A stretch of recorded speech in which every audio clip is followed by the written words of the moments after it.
ridha wal jannah wa na'udzu bika min sakhatika wan nar ya alim sirri minna la tadiki sutra'na wa 'afina wa'fu 'anna wa kullana istghfirna ya alim sirri minna la tadiki sutra'na wa 'afina wa'fu 'anna wa kullana istghfirna ya alim sirri minna la tadiki sutra'na وكلنا يفوقنا يا الله بها يا الله بها يا الله بحسن الخاتمة يا الله بها يا الله بها يا الله بحسن الخاتمة يا الله بها يا الله بها يا الله بحسن الخاتمة يا لطيفا بخلقه يا عليما بخلقه يا خبيرا بخلقه انظر بنا يا لطيف يا عليم يا خبير يا لطيفا بخلقه يا عليما بخلقه يا خبيرا بخلقه انظر بنا يا لطيف يا عليم يا خبير يا لطيفا بخلقه يا عليما بخلقه يا خبيرا بخلقه انظر بنا يا لطيف يا عليم يا خبير يا الله يا لطيفا لم يزل انظر بنا بما نزل انك لطيف لم تزل انظر بنا والمسلمين يا لطيفا لم يزل انظر بنا بما نزل انك لطيف لم تزل انظر بنا والمسلمين يا لطيفا لم يزل انظر بنا بما نزل انك لطيف لم تزل انظر بنا والمسلمين قبول Bismillahirrahmanirrahim. Radhiyallahu anhu wa qala radhiyallahu anhu wa an Abi Dzar radhiyallahu anhu qala Rasulullah sallallahu alaihi wasallam ya Abu Dzar idza tabakhta marqatan fa'akthir ma'aha wa rawahu Muslim wa fi riwayatin lahu an Abi Dzar inna khalil radhiyallahu anhu أوصاني إذا ذبحت مرة فأكثر معه ثم انظر أهل بيت من جيراني فأكثره منها بمعروف. Terus sampai. وعن أبي هريرة رضي الله عنه عن النبي صلى الله عليه وسلم قال والله لا يؤمن والله لا يؤمن والله لا يؤمن قيل من يا رسول الله قال الذي لا يؤمن لا يأمن لا يأمن جاره ووالده متفق عليه. وفي رواية للمسلمين لا يدخل الجنة من لا يأمن جاره ووالده الوالد القواعد والشرور. Bismillahirrahmanirrahim. Assalamualaikum warahmatullahi wabarakatuh. Alhamdulillahirabbil alamin. Wassalatu wassalamu ala asrafil anbiya wal mursalin sayyidina wa maulana Muhammadin wa ala alihi tahirin wa ashabihi al-muhtadin wat tabi'ina lahum bi ihsanin ila yaumiddin. Rabbi syrah li sadri wa yassir li amri wahlul 'uqdatam min lisani yafqahu qawli wahdi qalbi wa saddid lisani bihaqqi sayyidina Muhammadin sallallahu alaihi wasallam. Amin Allahumma amin. Amma ba'du. Atahallum tahlim wa tadhakkur tadhkiruna qalan difa wal ifadah wal istifadah wa du'a ila al-huda wa dalalata al-khair wal hatha ala tamasuk bi kitabillah wa sunnati rasulih amin ya rabbal alamin. Qala liman awjud kitabihi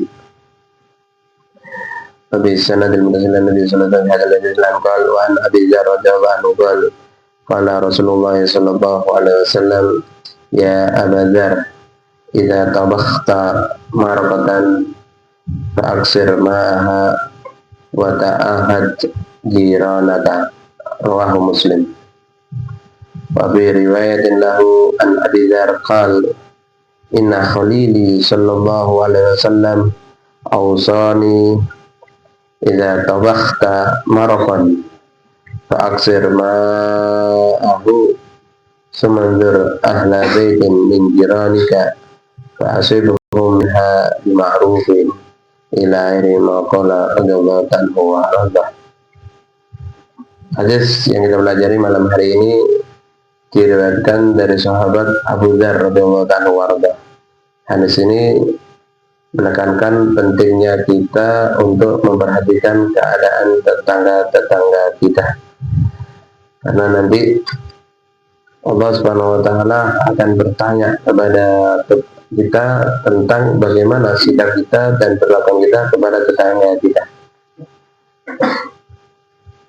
karena mereka adalah orang yang dekat dengan kita dan dekat dengan keluarga kita, hidup di samping rumah tangga kita.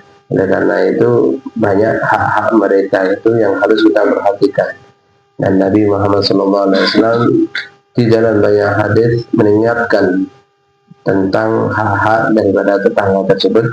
Jangan ada satupun di antara tetangga tersebut yang tersakiti, antara zalimi ataupun mendapatkan gangguan daripada kita, baik gangguan secara fisik ataupun yang tidak secara fisik. Di sini Rasulullah SAW bersabda, berkata, qala Rasulullah SAW, Nabi bersabda kepada Abu Dzar, ya Abu Dzar, wahai Abu Dzar, idza tabakhta marakan, yang engkau masak marok, faksir ma'aha, perbanyaklah kuahnya, wa ta'ahad jiranaka, dan perhatikan tetangga-tetanggamu biar bisa dengan banyak air tadi, banyak kuahnya tadi, engkau bisa memperhatikan dan membagi kepada tetangga-tetanggamu. Ini hadis diriwayatkan oleh Imam Muslim. Dalam riwayat juga dari Abi Dzar, riwayat Imam Muslim juga, beliau berkata, Abi Dzar, inna khalili sallallahu alaihi wasallam, sesungguhnya oleh kekasihku Rasulullah SAW berwasiat kepada diriku, idza tabakhta marakan, jika engkau masak marok, fa'aksir ma'ahu, perbanyak kuahnya, banyakin kuahnya, sumanzur ahla baitin min jirani, kemudian perhatikan rumah tangga yang ada di sekitarmu, tetangga-tetanggamu, fa'asyir minal ma'ruf, maka berikan bagian kepada mereka dengan cara yang baik.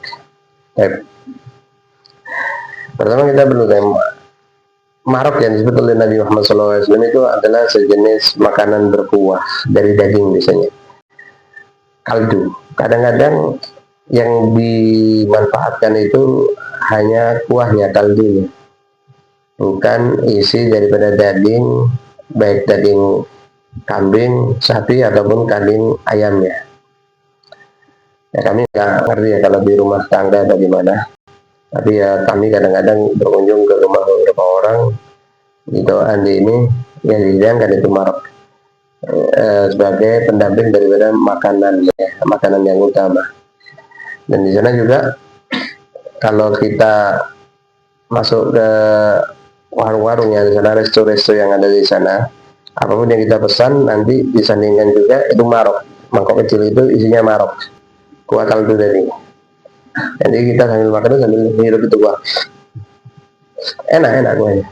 Ya, jadi nggak ada dagingnya, nggak ada ayamnya atau daging kambingnya atau daging sapi, ya hanya kuahnya itu, tapi berkaldu banget, ya. Dan itu makanan di sana mengenyangkan juga itu, karena kaldu, ya. Kalau diminum satu mangkok ya kenyang juga, ya. Kalau sedikit mungkin satu seruput, dua seruput mungkin kurang kenyang, ya, sama dengan makanan lah. Jadi biasanya kalau di warung-warung itu pendamping itu. Jadi kita pesan makanan utama, apapun yang kita pesan, apakah nasi, apakah roti, pakai lauk apa gitu, nanti pasti ada marok di situ. Jadi saya juga marok, malah kadang-kadang marok itu datang dulu sebelum makanan itu ada. Jadi kadang-kadang kita habis dulu maroknya, minta lagi kita nanti. Ya, itu juga kalau kita berkunjung ke rumah orang-orang Arab, ya, biasanya juga selain mereka menyambut kita dengan makanan yang mereka sediakan, ada juga uang-uang marok di situ kadang-kadang. Nah, di sini Rasulullah SAW berkata kepada sahabatnya Abu Dzar radhiyallahu anhu, wahai Abu Dzar, jika engkau memasak marok, tentunya keluarganya, maksudnya istrinya atau keluarganya itu masak marok, kuah kaldu tadi, yang banyakin kuahnya, jangan sedikit. Kalau sedikit, kadang-kadang kalau sedikit ya cukup untuk satu keluarga aja. untuk orang di rumah itu, ya. Tapi dibanyakin kuahnya agar apa? Bisa memperhatikan tetangga mereka, sehingga tetangga itu tidak hanya dikirimi baunya saja, tidak dikirimi baunya saja, tapi ada benda dari bau yang tercium itu yang kita kirim ke mereka, walaupun hanya dalam bentuk air tadi ya, air marak tadi ya. Dan itu di sana itu air marak itu ya berharga. Di sini mungkin sop ya, tapi kalau dikasih kuetok ya marah juga ya. Tapi ya kan sop gitu ya, tapi biasanya maroknya itu kuahnya, kaldunya. Adapun isinya itu dimakan dengan nasi, dan taruh di atas nasinya ya. Memang cara makan tiap daerah kan berbeda. Kalau daerah kita sop soto gitu gambarannya ya, sop soto ya, itu ya lebihkan dikit, bagi ke samping kanan kiri daripada rumah kita dari makanan yang kita buat tersebut, karena jangan hanya kita kirim baunya saja kepada mereka, tapi juga kita kirim itu sebagaimana marok ya lainnya daripada makanan-makanan. Kalau kita buat itu lebihkan untuk kita bisa berbagi kepada orang lain. Itu yang disunahkan dan diajarkan oleh baginda Nabi Muhammad Sallallahu Alaihi Wasallam. Karena ditakutkan tetangga kita itu di dalamnya ada anak kelaparan mungkin, atau orang kelaparan yang berhari-hari nggak makan. Kita kirimi bau saja, anak-anaknya nangis, kita dosa. Kita ditanya sama Allah nanti, kenapa kau biarkan tetanggamu kelaparan? Lebih-lebih kalau di samping rumah kita, kanan kiri kita itu ada anak yatim. Ya. Dan beberapa rumah itu kan dempet-dempet, itu berderet-deret ya. Masaknya enak terus tiap hari. Yang tetangga sebelah nggak pernah makan enak mungkin. Mereka cuma bisa menyediakan makanan sekedarnya untuk anaknya, tapi baunya yang harum itu nyampe ke tetangga. Di situ ada anak yatim menangis, itu lebih murka Allah kepada kita. Tidak barokah makanan yang kita makan tersebut.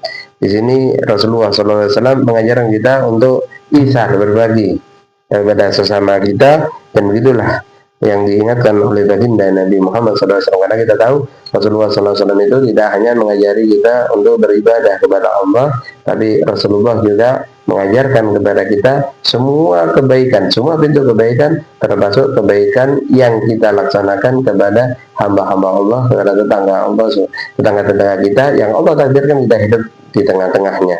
Ya, ini yang diajarkan oleh baginda Nabi Muhammad SAW.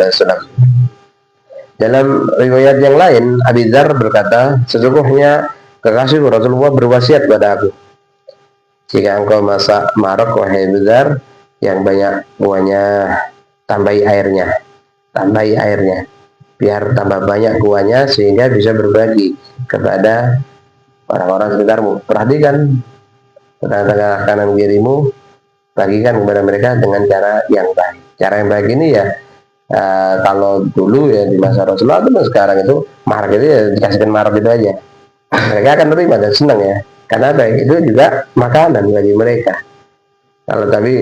Kalau kita masak soto yang dikasih airnya saja ya, nggak ada isiannya ya, bukan tambah parah lagi, nanti orang marah, kecewa, dan ini ya adalah isinya sedikit sesuai dengan keadaan bima'ruf. Nabi mengatakan fasidhum minha bima'ruf, berikan kepada mereka ya, sisihkan kepada mereka tetangga-tetanggamu tersebut dengan cara yang baik, ya, itu sunnah daripada sunnah baginda Nabi Muhammad Sallallahu Alaihi Wasallam. Dan ini perintah bukan hanya berlaku kepada marok saja, masak marok saja. Berarti kalau masak kuato itu baru bagi-bagi. Kalau masak keresengan mungkin kan tidak berkuah itu, atau sesuatu yang berkuah berarti tidak perlu berbagi. Bukan, itu gambarannya itu pakai kuah. Tapi ya apa saja yang kita bisa kita lebihkan agar kita bisa berbagi kepada orang-orang di sekitar kita. Nah, itu yang diingatkan Rasulullah kepada kita semua ya, karena kayak tadi itu ya, jangan dikirimi baunya saja, tapi juga yang bau enak tadi kita kirimkan ke rumah tetangga-tetangga kita, sehingga mereka pun mendapatkan bagian daripada apa yang nikmat yang mereka cium daripada bauan tadi. Walaupun sedikit ya, walaupun sedikit yang bisa kita bagi. Kalau bagi ya masaknya kan sedikit ini. Ya, nggak banyak, nggak bisa mas tambah air banyak lagi juga kerasa bumbunya anyep, apa kalau bahasa Jawa anyep, hambar nanti. Masa bumbunya segini airnya segalon, ya nggak jadi kuah ini, nggak jadi soto, nggak jadi sos. Sedikit, walaupun sedikit yang diberikan. Dikatakan dalam hadis la tahkiran minal ma'ruf ya, jangan menganggap remeh suatu kebaikan walaupun kecil, walaupun sedikit. Mungkin di situ terletak ridha Allah Subhanahu wa Ta'ala. Ya, mungkin itu sudah jadi baki kata-kata sekolah. Mohon maaf ya, tidak bisa banyak-banyak, nanti cuma sedikit saja ya berbagi seperti itu. Hadis selanjutnya diriwayatkan oleh Abu Hurairah radhiyallahu anhu dari Nabi Muhammad sallallahu alaihi wasallam. Wa an Abi Hurairah radhiyallahu anhu an Nabi sallallahu alaihi wasallam qala wallahi la yu'min, wallahi la yu'min, wallahi la yu'min. Qila man ya Rasulullah? Qal alladzi la ya'manu jaruhu bawa'iqahu. Muttafaqun alaih. Wa bi riwayatin li Muslimin la yadkhulul jannata man la ya'manu jaruhu bawa'iqahu. Al-bawa'iqu al-ghawailu wa syurur. Hadis diriwayatkan oleh sahabat Abu Hurairah, semoga Allah meridhai beliau dan juga seluruh sahabat baginda Nabi Muhammad sallallahu alaihi wasallam. Dari baginda Nabi Muhammad sallallahu alaihi wasallam beliau bersabda, demi Allah tidak beriman, demi Allah tidak beriman, demi Allah tidak beriman. Kalimat ini Nabi ulangi 3 kali. Hadis ini menyatakan seperti itu. Seorang sahabat bertanya, "Ani ya Rasulullah, siapa yang Anda maksud ya Allah tidak beriman wahai Nabi?" Ya, siapa yang Anda maksud tidak beriman tadi wahai Rasulullah? Ya. Kata Rasulullah SAW, orang yang sampai-sampai tetangganya itu tidak merasa aman dari gangguannya, dari keburukannya. Ya, ini hadis diriwayatkan oleh Imam Bukhari dan Muslim. Hadis kuat ini, sahih. Riwayat Imam Muslim, Nabi mengatakan la yadkhulul jannah, tidak akan masuk surga la ya'manu jaruhu bawa'iqahu. Orang yang sampai tetangganya itu nggak merasa tenang, nggak merasa aman dengan gangguan-gangguan dan keburukannya. Al-bawa'iq, bawa'iq yang dimaksud adalah al-ghawail wa syurur, yaitu kejahatan atau keburukan yang dilakukan oleh manusia. Ya. Hadis ini Rasulullah SAW mengingatkan kita dengan bersumpah pertama kali dengan nama Allah dan menyebutkan satu yang besar, yaitu demi Allah tidak beriman. Besar ya, Nabi yang menyatakan tidak sempurna imannya atau hilang imannya. Demi Allah tidak beriman, demi Allah tidak beriman. 3 kali kalimat tersebut dijawab oleh Rasulullah SAW. Berarti apa yang akan disampaikan oleh Nabi setelahnya itu pasti resikonya besar ya, karena kalau itu terjadi maka bisa jadi iman kita hilang dari diri kita. Waliyadzubillah min dzalik. Allahumma shalli ala iman wal Islam. Semoga Allah Subhanahu wa taala tetapkan iman dan Islam kita ya. Amin. Allahumma amin. Seorang sahabat bertanya kepada Rasulullah, takut ya, karena Nabi mengatakan demi Allah nggak beriman, demi Allah nggak beriman. Tapi Nabi nggak jelas waktu itu masih modelnya gimana sih nggak beriman itu. Orang bagaimana yang tidak beriman ya Rasulullah? Tanya sahabat ini, waman ya Rasulullah, siapa yang ada maksud ya Nabi? Apakah ada namanya, apakah ada sifatnya, apakah ada perilakunya? Nabi menyebutkan suatu perbuatan yang kalau itu terjadi ada pada seseorang, maka imannya hilang atau imannya lemah. Nabi mengatakan orang yang tidak beriman tadi alladzi la ya'manu jaru bawa'iqahu, yang tidak menjadi aman tetangganya daripada keburukannya atau dari kejahatannya. Keburukan itu bisa dari perilaku kita, perbuatan kita, bisa dari mulut kita, ucapan kita, bisa dari hati kita. Ya. Siapa saja yang tetangganya nggak nyaman dengan tetangga yang lain, yang bikin tak nyaman tadi tidak beriman, kata baginda Nabi Muhammad Sallallahu Alaihi Wasallam. Karena namanya hidup bertetangga ya harus saling memahami, saling mengerti. Karena kadang-kadang tetangga itu kita hidup bertetangga dengan orang yang tidak ada kaitan hubungan keluarga dengan kita. Gak mesti tetangga itu keluarga. Beda kalau tetangga kita adalah keluarga kita sendiri. Kita bertetangga dengan saudara-saudara kita, seluruh kita lebih enak seperti itu. Kita kenal satu sama lain dan mereka. Tapi yang banyak terjadi tetangga kita itu orang lain.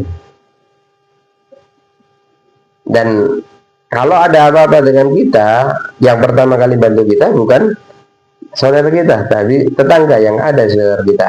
Ada musibah, ada bencana yang datang ke rumah kita, yang pertama kali ada tetangga kita. Oleh karena itu, setiap orang harus bersikap baik kepada tetangganya. Diingatkan oleh Nabi Muhammad SAW. Dan Nabi mengingatkan, tidak beriman orang yang sampai tetangganya itu nggak tenang, nggak nyaman dengan sikapnya, dengan perbuatannya, ataupun dengan mulut-mulutnya. Kadang dengan sikapnya, ya. Kalau melihat tetangganya itu cemburu terus, nyibir terus, ya.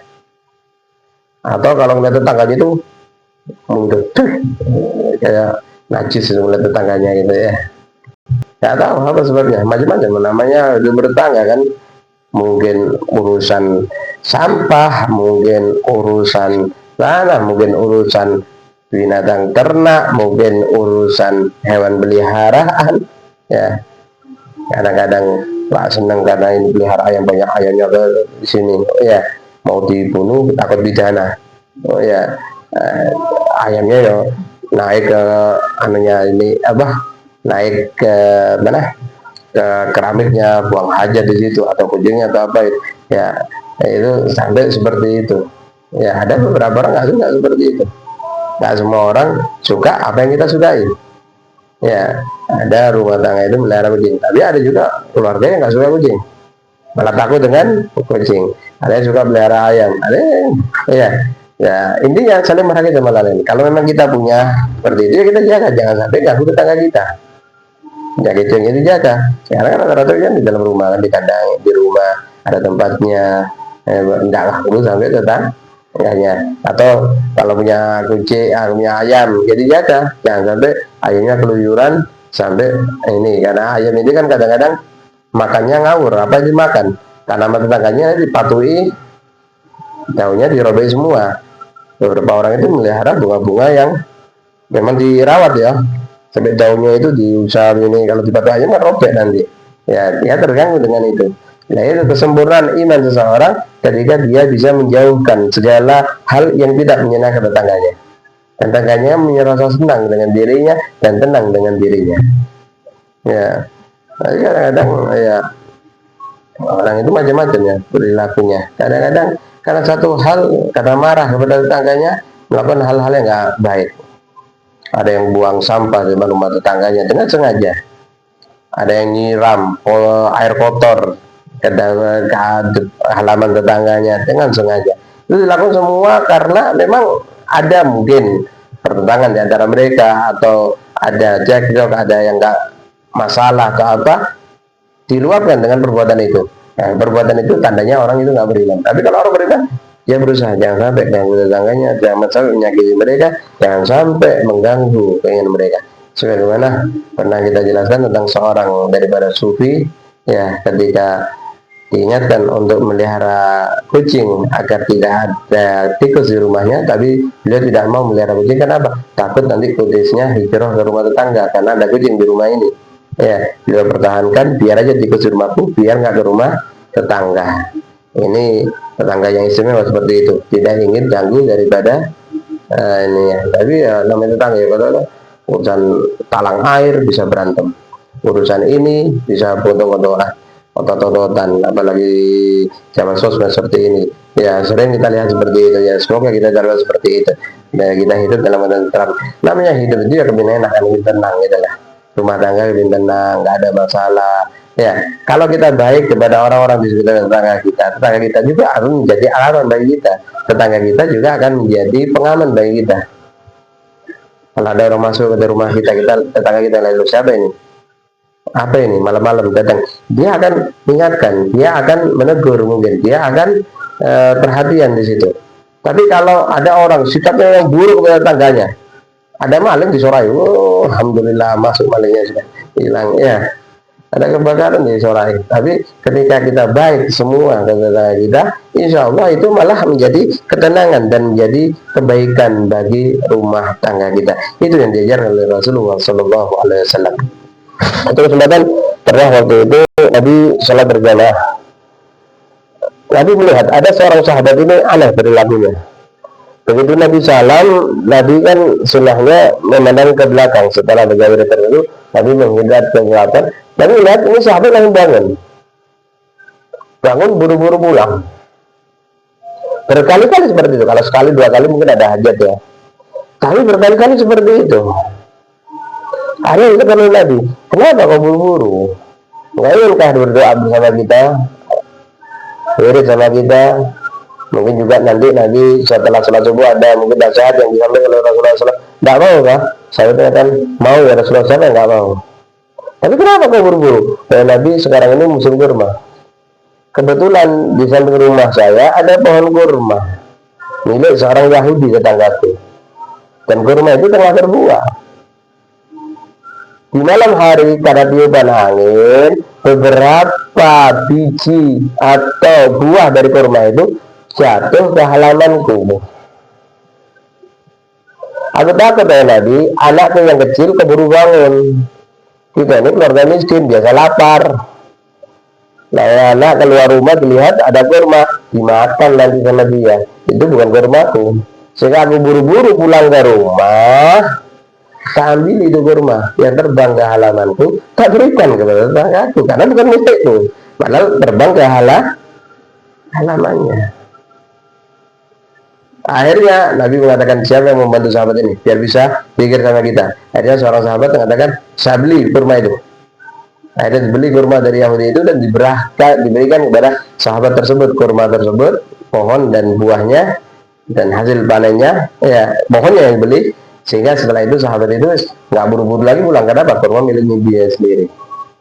Ini tetangga yang semua seperti itu, nggak mau menjagiti tetangganya, nggak mau mengambil daripada hak mereka ya.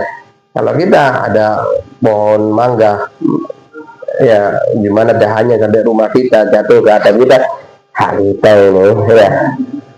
Kadang-kadang disengaja ya, karena ini rendah pohon mangga ini, dimasukkan ke dalam mobil, ditutup, nanti biar lepas diri masuk ke mobil ya. Ini kan ya tidak boleh ya. Pohon buah ini ngikuti pohonnya tumbuh di mana, milik siapa itu pohon ya. Jadi kembalikan kepada yang memilikinya ya. Itulah gambaran para sahabat Rasulullah SAW. Mereka hidup bertetangga itu nggak mau menyakiti sama satu sama lain, saling menghargai satu sama lain, dan itu kalau ada cara kita, insya Allah menjadi kebaikan bagi kita. Semoga Allah Subhanahu Wa Taala kuatkan iman kita, dan semoga Allah Subhanahu Wa Taala jadikan tetangga-tetangga kita atau rumah tangga kita dan rumah tangga sekitar kita penuh dengan kebaikan dan jauhkan dari segala keburukan, insyaallah. Amin Allahumma amin. Allahumma bil jamal hadhihi al-ma'ruf Allahumma rizqna rizqan hasanan min al-nar wa rahmatika ya arhamar rahimin.